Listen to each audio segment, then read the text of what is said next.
gospel, we hear the entire story of Jesus' passion. The passion of Jesus is what we call it when Jesus suffered and died for our sins. He did this to save us from sin so that we can all go to heaven. First, one of Jesus' apostles named Judas did something very bad.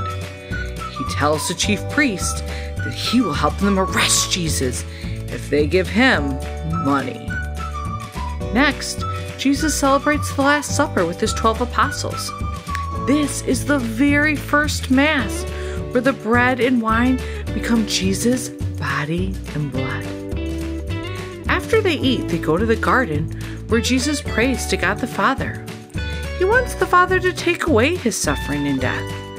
But each time he asks, he says, "Father, your will be done, not mine." Next, Jesus is arrested and questioned by the high priest. They try to find a reason to put Jesus to death as punishment, even though he has done nothing wrong. They decide to tell a lie and say that Jesus committed blasphemy. Blasphemy is when you tell lies or say bad things about God. And then they sentence him to death, even though he never did that. Before Jesus died, he suffered very much.